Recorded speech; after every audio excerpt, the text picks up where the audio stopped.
girl. We know. I just told him that. Let's see. Live. In the group. All right. We're getting further than we got last time. Uh-oh. We streaming live, y'all. Let's see. Yay! I know, right? We make sure it's in the group before we get started. And we are in the group. Also, something that I failed to mention to you ladies, if you're in the group, check the comments because I may miss it and somebody may ask us a question or something to that effect. So if you can, help me be the eyes and the ears, okay?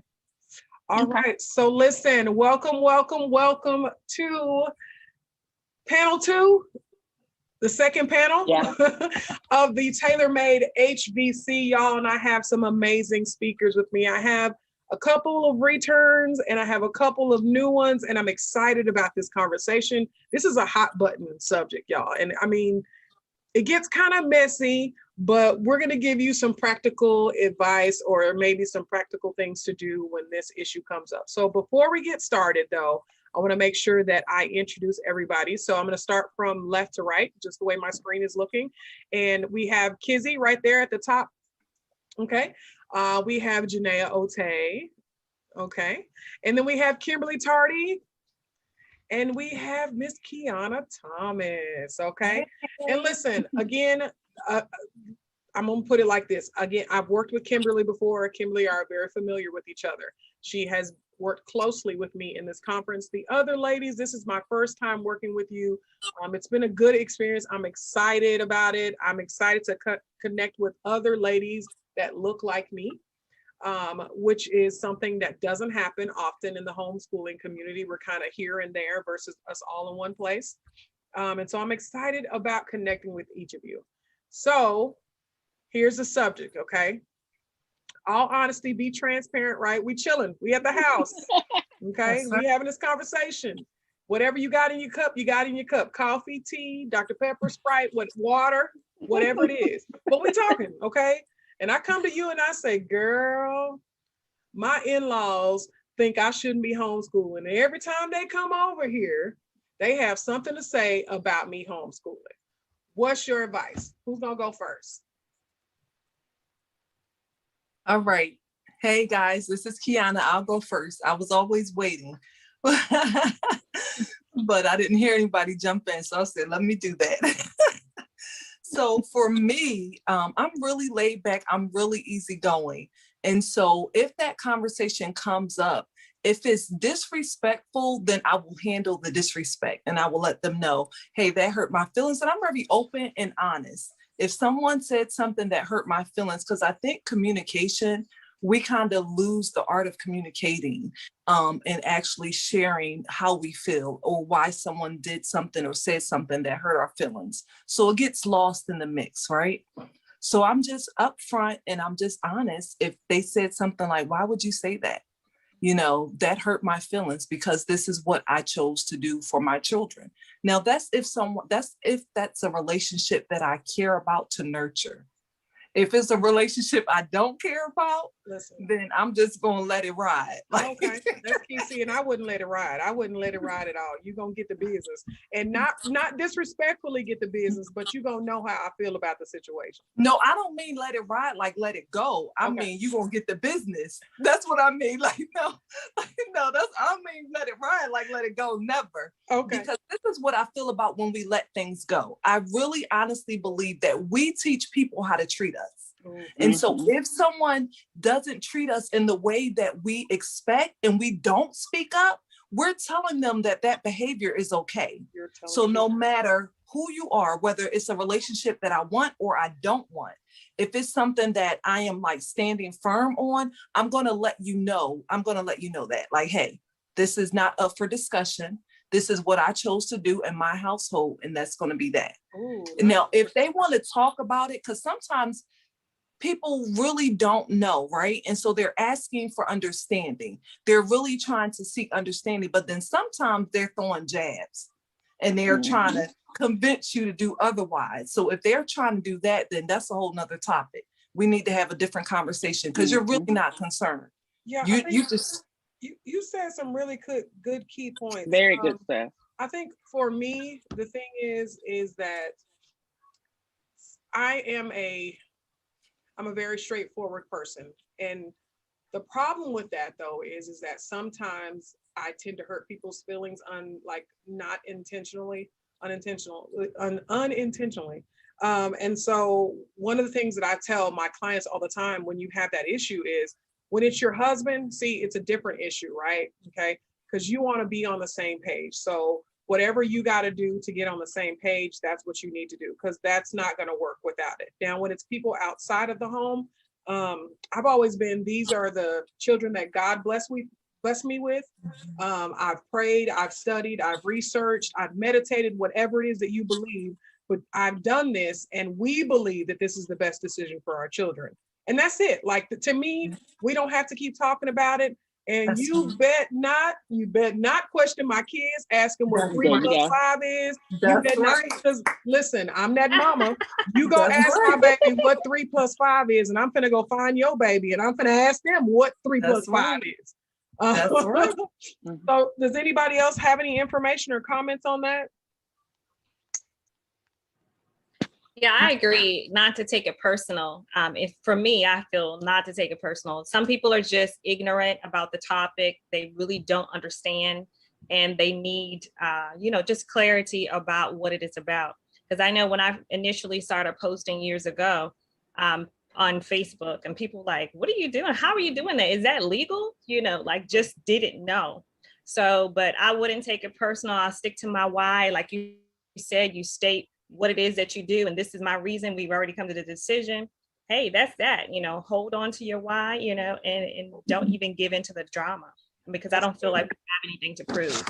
See, and sometimes I do feel like y'all, I'm like the one who, I'm not saying, I don't like for people to be mistreated. Okay. And so just because you don't understand, or your lack of understanding of what homeschooling is, doesn't mean that you get to mistreat me. And so I get the ignorance part of it, just not knowing. But then you got those people that are really trying to, like Kiyana said, just trying to throw shade. And so those are people I'm not here for. What you got, Jania? Yeah, I agree. Disrespect is a whole different thing. That's a whole nother topic altogether. And then when you violate our relationship in that manner because it's disrespect, then that's a whole different standard. But also, I wouldn't allow anybody to have this discussion, especially like if it's a mother-in-law or some close family, a grandparent or something like that. We're not going to have this discussion in front of my kids either. Yeah. Okay, because that's something we need to pull to the side, because I don't need you questioning, authority to authority in front of the children and having them question, what's going on, and maybe we shouldn't be doing this. No. We're going to pull it to the side and say, no, I reserve the right. We'll talk about this later or another time. Something that we're going to respect the space, and this is our home, or whatever the environment is. But this is what we're doing, and I'm not going to let you upset the apple cart. Just not. See, I never thought about not doing it for kids. I think that sometimes people ask questions like that, or question, your motives for homeschooling, or why you're homeschooling, out of just pure ignorance. Because up until the pandemic, it's like the pandemic came and then the world got woke about homeschooling all of a sudden. And we've been doing this for, a long time already. And I can remember when we made the decision to homeschool, I come from a family of educators, and they had questions, right?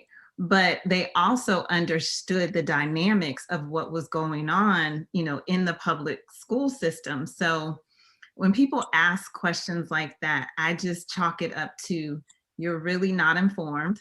I've done the research, and we're going to move forward and do what we think is best for our family. And I always tell people, because, they ask that question like, so you homeschool, do you plan to homeschool all the way through high school? Like, it's just some type of, you can't possibly do that. And I used to feel very overwhelmed, by that question. And once I thought about my answer to it, and my honest answer was, you know what? I'm going to assess how my children are doing, and I'm going to assess how I'm doing every year. And if at some point I don't think it's a good fit we're talking about that tailor-made fit. If it's not a good fit for me and for my family, we'll pivot.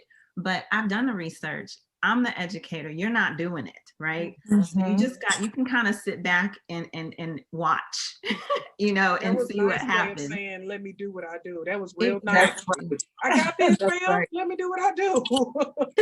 If I remember correctly, Jania, you're an attorney, correct? Yes, ma'am. Mhm. Listen, see, that's a whole nother conversation. That is a whole nother conversation. It's interesting. The only reason why I say that is with you being an attorney, I wonder if they take what you're saying, I guess more like for truth, because, you know, oh, she's an attorney, she's educated, so she knows what she's talking about. Do you know what I mean? You're kind of going in and out, so I got bits and pieces of it. Okay. But you know, the flip side, I think I heard most of it, like people assume, you know, because you have this level of education, you got it.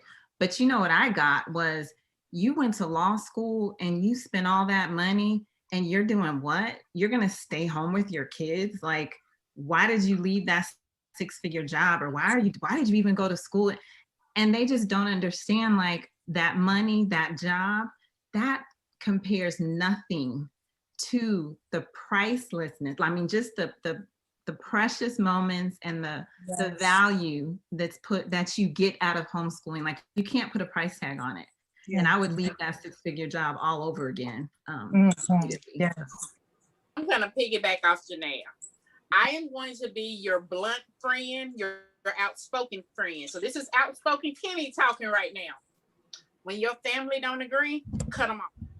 I had an aunt who approached me and said, you left the pharmacy to become a nurse. You left that 6-figure job to do this. Now you're finna leave this nursing job to stay at home with your baby. And I figured, you know, I was gonna stay at home with him. I was grieving. The other parent had died and it was just me and this baby. Then I was like, you know, I'm gonna homeschool. All heck broke loose. Why are you gonna homeschool? Oh my God, you know, there's a private school here. What about the private school you went to? Let's go to all these different private schools. So, healthy boundaries, I cut them off. And as far as I wonder, is Billy's learning? I can show you better than I can tell you. So when my 10-year-old is doing the square roots or something, and your 10-year-old is just now struggling with fractions, you know, I just leave it at that. I can show you better than I can tell you. Wow. Yeah. Okay. I'm I sorry. say the same thing. The proof's in the pudding. You know, it's nothing to validate. The children are doing well. They're thriving in so many ways. It's hardly a comparison to me. And, you know, when you look at the grand scheme of things, even in comparison, you know, the classroom setting to what they're getting, that one-on-one individual attention, you know, you just can't get that. That's really tailor-made. It's really customized for them according to their individual talent, gifts, bent, interests, all of those things. I mean, it pales in comparison. Like the ratio, just the student teacher ratio alone. Yeah. Just that one thing makes all the difference in how much they absorb and are getting from their learning by having that tailor-made education at home. So yeah, I agree with that. I think it's I've said this before, but the way our journey started, I think I said it earlier, as a matter of fact, you know, it was never in our plan to homeschool our children. Like, I was working at a Fortune 500 company. I had started when I was 19 years old, part-time, had made it all the way up to management and was in a leadership position and was like, I'm going for gold. I'm not like, I had no plan in my life to homeschool my children, but I wouldn't change it for the world. And I honestly believe it is the hardest job that I will ever love. Like, I love it. Some days are hard. Some days I want to fight. Some days I don't want to teach. Some days I want to stay in the bed, but I wouldn't trade it. I wouldn't trade it for the world. I would not trade it for the world. Yeah, I totally agree. Go ahead. So now we have the conversation about the outside, but now say it's your boo thing, say it's your husband, okay? And he's letting you do it, right? But he's kind of like, he walks in, he's like, are they really learning? Is this really working? How do you respond to your spouse in that type of situation? Well, I can go. This is Kiyana, and What's funny about this question is I actually lived it. I actually lived this scenario, the start of the pandemic. So quick story, quick background. We moved states. So we moved across state lines. We were once in North Carolina. I homeschooled my children from school. And I also was teaching, like I was a teacher before homeschooling. And so everyone, again, thought I was crazy because I'm doing all of these things as teaching. Not only was I a teacher, I'm a national board certified teacher with my master's degree and former teacher of the year. So I wasn't just a teacher, I was doing big things in the classroom.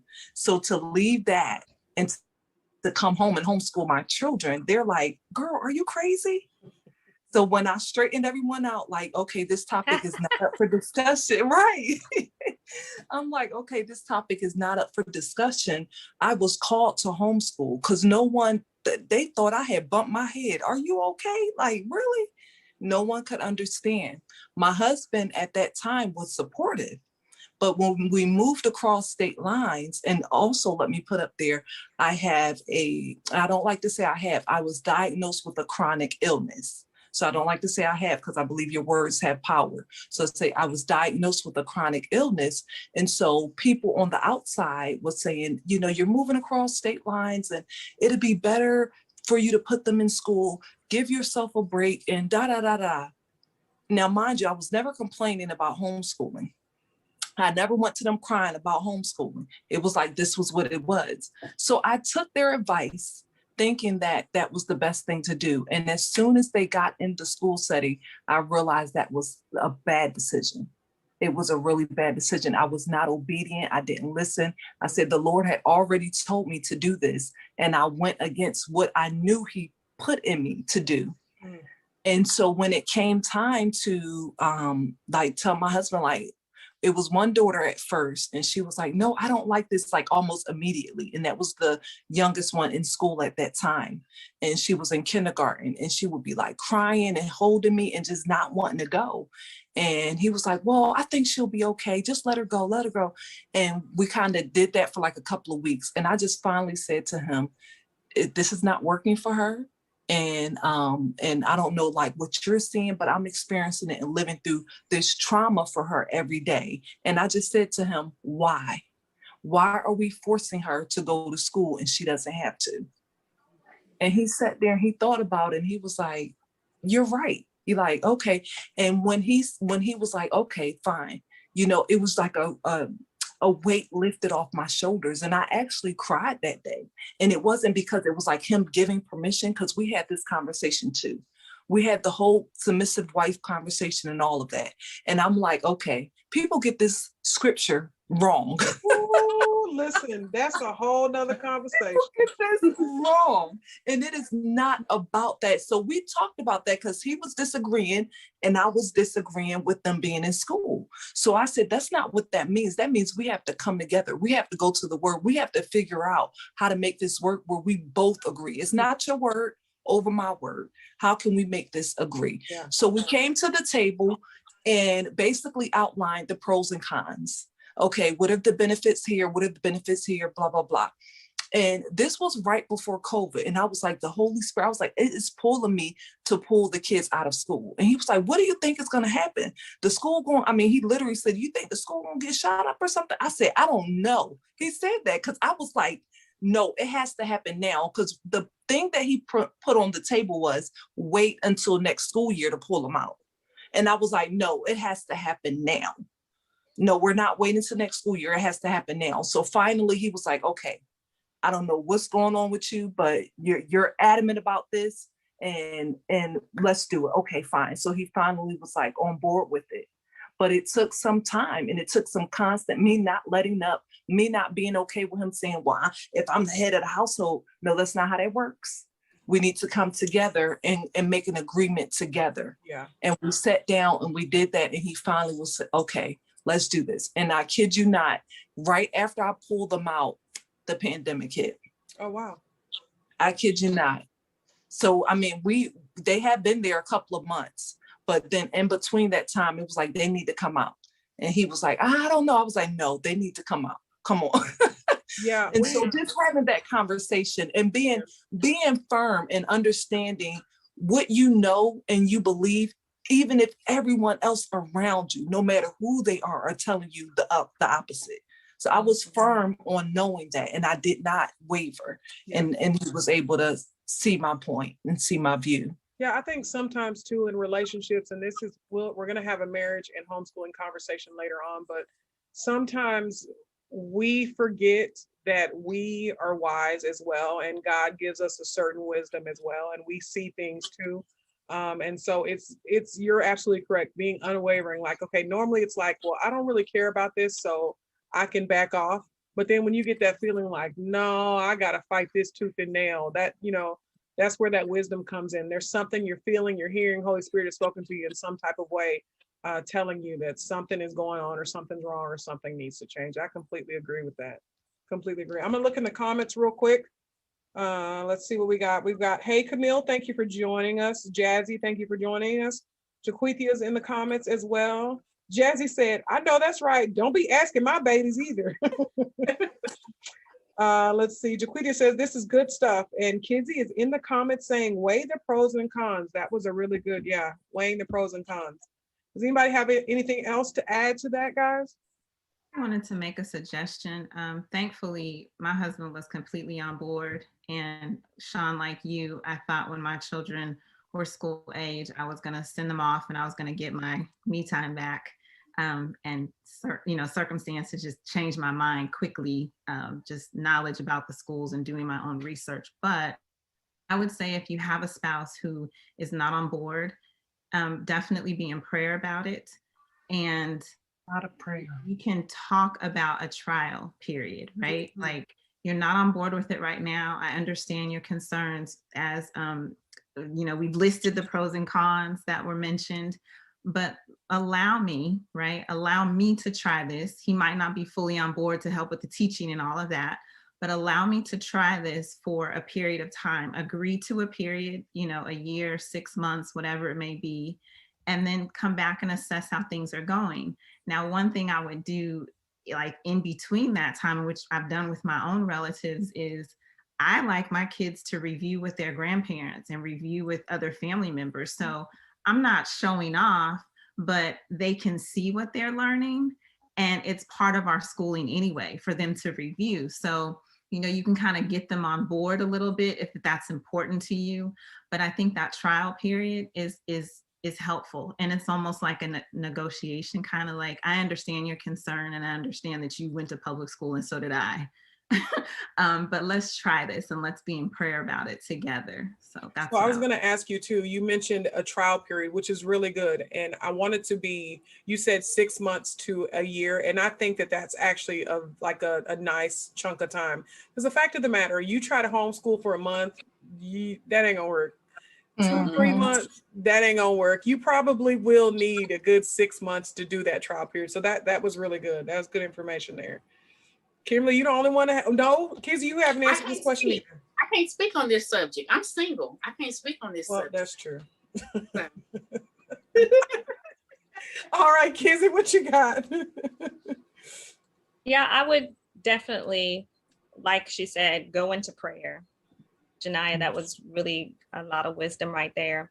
And have that negotiation period, because ultimately, God gives us the wisdom to know what's best for our child. No one has a better vested interest in our children than we do ourselves. And they're given to us for a time to steward.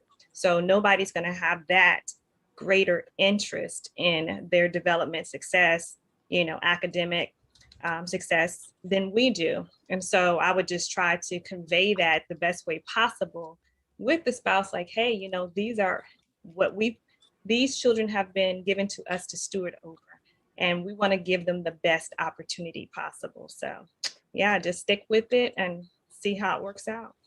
All right, y'all, this is a good conversation. I'm not gonna lie. We're going through something, I don't want to say similar, but kind of, but my husband comes home, I've got this conference going on, and y'all know I'm doing all the background stuff by myself. And so we have skipped some school days. And so we got up this week and I was like, we're not doing school. I'm tired. I've got too much on my plate. I need to get stuff ready to go. And he's like, so are we keeping track of the days that we're not schooling? And I'm like, no, like, I mean, this is Texas. We do what we want, right? That's why I love Texas. Yeah, Look, I'm like, let me get to Texas. Listen, but they coming for us right now. They coming for us. I know. They are coming. Are they? Yes, they That's are coming everywhere. for us. That's going to be across the board because of COVID. Yeah. And kids and moms are pulling their children out of school, and money follows the children, but it doesn't follow them to homeschooling. Mm-hmm. So they're following the money. So Yep. that's going to be everywhere. They are coming for us in Texas. They are trying to change it. So basically, as homeschoolers, we're considered a private school, but we can't participate in UIL sports. So all of the high school sports. Because Texas is a big sports state, well, we've created our own, sports, homeschool sports or whatever.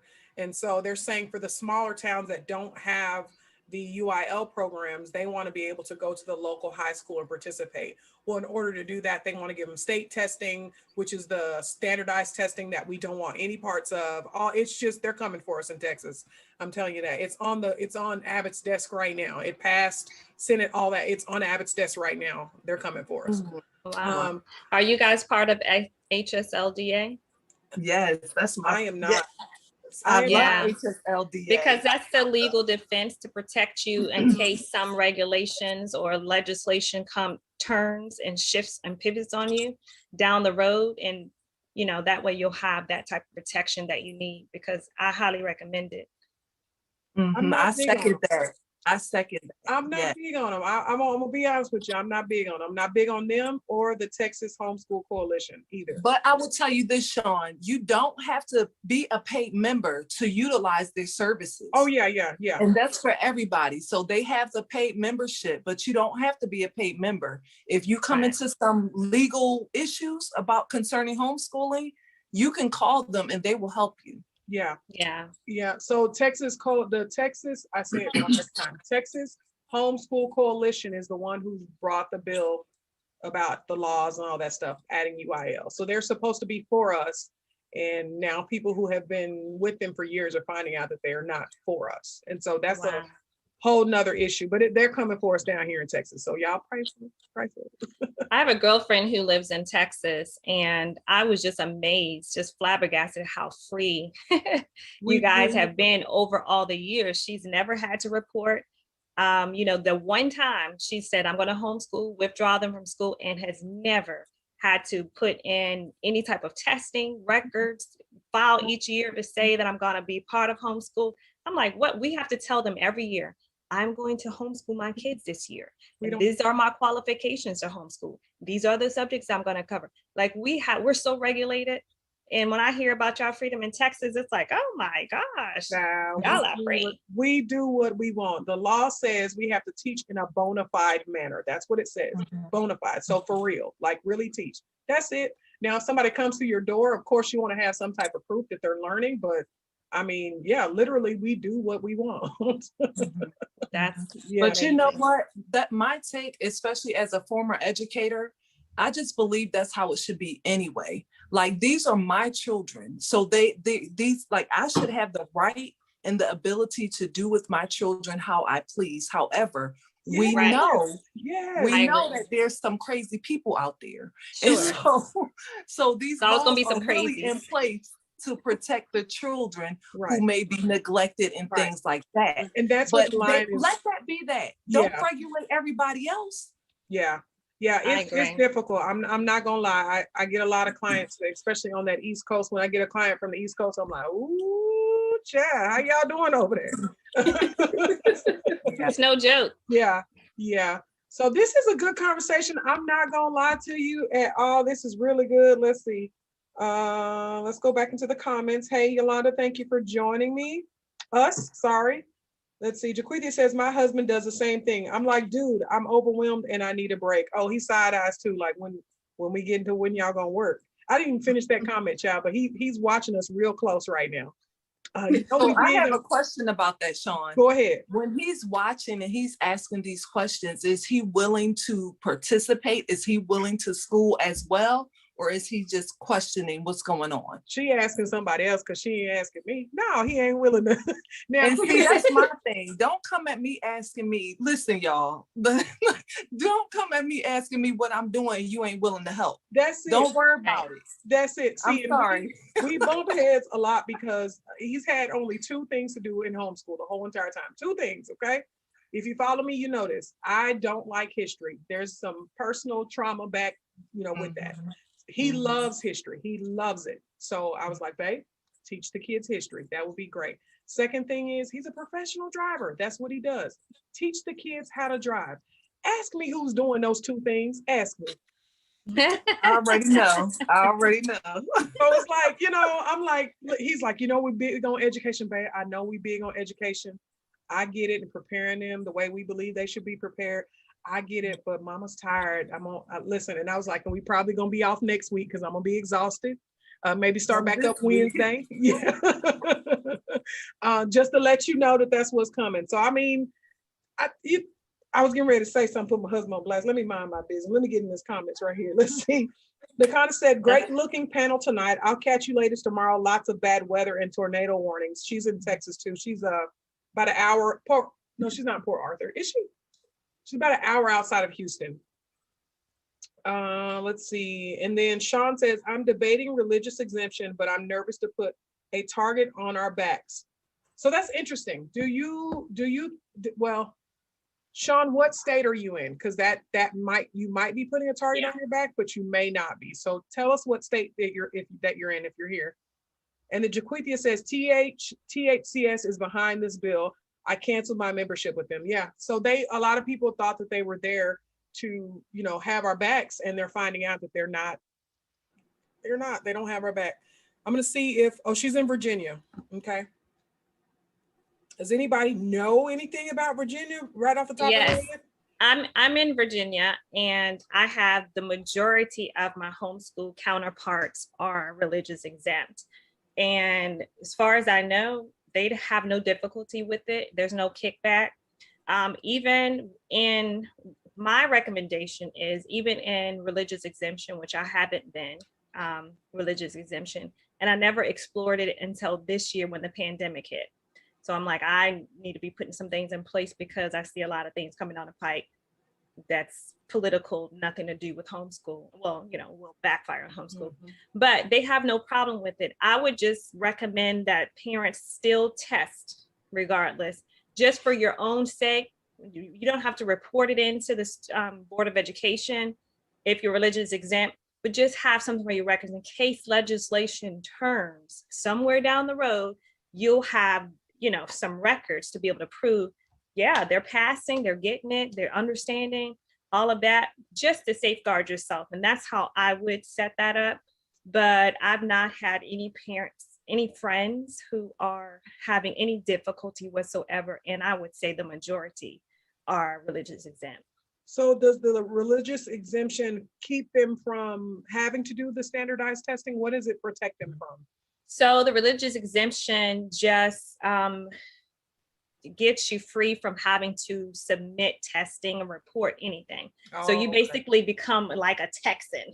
Okay. So you don't have to report anything. You just remove yourself from the whole system. I don't have to, file certain things every year like the rest of us do. Okay. So what I would say, what I'm hearing from you more than anything else is that she said, thank you, Kizzy, by the way. What I'm hearing from you is that you do have that exemption, but maybe not. That's not what I'm hearing. This is what I'm saying. Let's put it that way.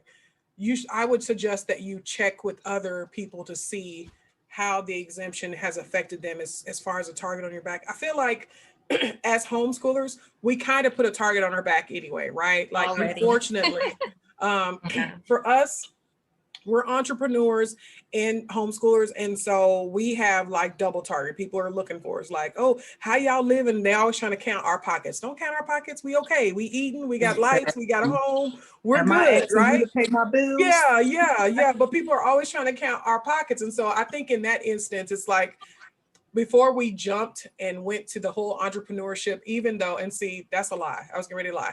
My husband heard from God. He knew what was supposed to happen. It was me. I was like, I'm supposed to quit my job and do what? I mean, you do understand how much money I'm making, right? You do understand I'm up for a promotion, right? This very thing I've been fighting for years. Are you sure? So I would say do the research. And if you're being led to do the exemption, then do the exemption. I mean, it is what it is. Do what you got to do to educate your children. Yes. Right. Yes. And I Yeah. would say also that the homeschoolers came under attack within the pandemic Mhm. as well across the United States altogether. But one thing that people fail to realize is just because the children were distance learning and remote learning does not make them homeschoolers. It's Listen. two different things altogether.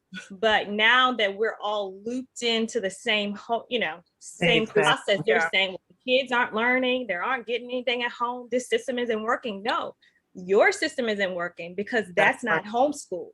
Ours That's is working. We have elected to do this. You guys were just thrown under the bus with this whole That's thing right. that just dropped in your lap. Suddenly, you can't compare the two. And now regulations and legislation is happening talking about homeschooling is unsuccessful, it's not Right. working. It meant the headlines everywhere across the United States, but it's not the same thing. They're not And so homeschooling. They are You're not not I hate homeschooling. that. I hate that. Even on the reality shows and all these other stuff, like Married to Meriton, that's the first one that came to my mind. One of the moms, Toya, said, "This is why homeschooling is dumb. It doesn't work. You're not homeschooling. Your You're kids were not. doing virtual school at home." Right. I was about to And say I just so. feel like that's a fight every time we With turn that around. stuff, I can't that's right. homeschool. That's And right. sitting in That's front of not the screen 6 hours and trying to Exactly. keep them engaged is not the same thing. That was one of the things Exactly. I had to say to them when I was going through, like when I was doing the homeschool boot camp. I had to explain to them, you guys are not homeschooling. Our kids don't sit in front of a screen 6 to 7 hours a day. Our kids are done within 3 to 4 hours, or whatever the case may be. There's other things that they're doing. Homeschooling is a lifestyle. It's not just sitting in front of a Zoom meeting and listening to a teacher. So I mean, y'all, Yes. this is a good conversation, but y'all, I already Yeah. told you I ain't gonna keep everybody long. It's late. Kizzy said it's past her bedtime. Let me get in bed. So I'm gonna go around the round table and give you you can say whatever you want. You can give a nugget. You have something to comment, you can. Then also tell them how they can follow you or contact you if they have any questions. So I'm gonna start with the top of my screen, and that's Kizzy. Okay, I would say piggybacking on something that was said earlier when the decision was made to withdraw their child and put them back in public school. If you're feeling like you are uncertain about if this journey is for you, I would say before you throw in the towel and give up, find yourself a support group, a support system, or a network, a tribe of some people who are like-minded, because that gives you strength to continue to stick to your why and your mission and your family goals. So definitely find that support system. So whether family agrees or not, friends agree, if you find like-minded people, that just fortifies your decision and allows you to stand on a firm foundation to continue to stand for what you believe. That's good stuff. How can they follow you, Kizzy? I love that. KizzyStatenGray.com, or in all social media, Kizzy Staten Gray. Okay, Staten is spelled Staten, just in case you can't see it on the screen and you're like me and you can't spell. Okay, all right, and Janae, you are next. I guess my nugget or bit of wisdom for parents that are experiencing people questioning whether their children are learning or why they're homeschooling in the first place. Just remember that those questions are usually asked out of pure ignorance. And because you, as the parent educator, you've done your research, right? You've researched the laws, you've researched and studied your children. I always tell parents, you know your child best. So you know how they learn, you know what environment is good for them. They are your children. And so just remember that when people question you about things, don't get upset. Just know that it's usually out of ignorance. And as Kizzy said, remember your why, because that's going to keep you going. You can definitely connect with me at Kids and Culture Camp on Instagram, and then Kids and Culture for Facebook, and kidsandculture.com is our website. Okay, all right, and Kimberly, you're next. Hey, y'all. Just gonna let y'all know my thoughts haven't changed. Healthy boundaries. Don't be afraid to cut them people off. Tell them bye. That's just it. You can follow me on Instagram at the Southern Mocha Homeschooling Mom. All right. And Miss Kiyana Thomas. Hello, everyone. Look, I was sitting here trying to follow everybody. Yeah, we all should do that. Listen, while you playing, let me go. Go ahead, I'm listening. Exactly. Make sure we're following everybody. Hey guys, I'm Kiyana Thomas, homeschool mompreneur. And I would say one thing that I want to leave with everyone today is to give yourself grace. You will constantly hear me say that. We as moms have so many hats that we wear. We're super women. We're trying to do it all. Even if you don't consider yourself a superwoman, the fact that you are a mother, you are a superwoman. And so with that being said, that comes with a lot of responsibility. We put so much pressure on ourselves. So give yourself grace. If you've decided to homeschool, if you haven't decided to homeschool, if you don't know what to do, just give yourself grace. Know that you are okay. It is well. This conference will help you develop whatever it is that you need to figure out the next steps with you and your family. The last thing I want to say, along with everyone else with figuring out your why, it's really important when you start homeschooling to create a homeschool vision and mission for your homeschool. When you create that mission, when things start getting tough for you, when you're like, why did I do this? You can pull that baby out and read it. And you can just remind yourself of all of the reasons, all of the things that you said in the beginning when it was still good to you, right? When it was still like, oh, I'm so happy I'm Honeymoon homeschooling. stage, yeah. Right. When you had all that excitement. When that excitement goes away and you need a refresher and a reminder, just like the lady said, with connecting with community and figuring out your why, that mission, that vision will keep you centered and grounded. Yeah. With that, I'm complete. Peace and blessings. All right. So, and you can follow her. I'm gonna tell you, you can follow her at I am Kiyana Thomas. Her name is spelled Kiyana. My niece's name is Kiyana, but her is spelled, it's spelled different. I get confused. But listen, y'all, I am your host, Sean Taylor, aka Sean the Homeschool Guru. I am so excited that you guys joined me. This was supposed to be. I appreciate every single one of you. Kizzy, you were here for a reason. Jania, Kimberly, Kiyana, you were here for a reason for this conversation. And I appreciate you. I'm trying to think of what I was going to say. You can follow me at, no, I'm playing. I was trying to think of something else I was going to say. Two things. One in particular, Kiyana said the grace. One of my mottos is grace, not perfection. And I have to remind myself that consistently. Grace, not perfection. Grace, not perfection. And then the second thing is that brand new mercies in the morning. And there are days when I'm homeschooling my lovely babies who are doing nothing but being babies and getting on my nerves. I have to remind myself that when I wake up in the morning, it's a brand new day, fresh new start, and it's going to be okay. And so in those dark moments when it's frustrating, remember brand new mercies and remember grace, not perfection. We're not perfect. There's no way for us to be perfect. So we shouldn't even be trying to accomplish that. Okay. So I'm going to go ahead and jump off of here. The ladies, we're going to stay on here for a quick second. But you guys, thank you so much for joining us tonight. Meet us here tomorrow at 12 p.m. Same Zoom link. I don't know what we're talking about. The ladies will tell me because they're amazing. Working and homeschooling. Working and homeschooling is 12. That's what that is tomorrow? Yes. Okay, well, you're going to have to remind me again because you know I'm going to forget y'all. But anyway, we'll be back tomorrow at 12 o'clock, the same Zoom link. Hopefully, we'll have even more speakers. My goal is to hopefully get all the speakers on at least one panel, all of us together. I don't know if that's going to happen, but we gonna wish and pray and hope, okay? So I'm going to disconnect us from Facebook. Thank y'all so much for joining us. Ladies, stay on for me real quick. All right, and we're done. Let me stop recording. If I can figure out how to do it. I don't know.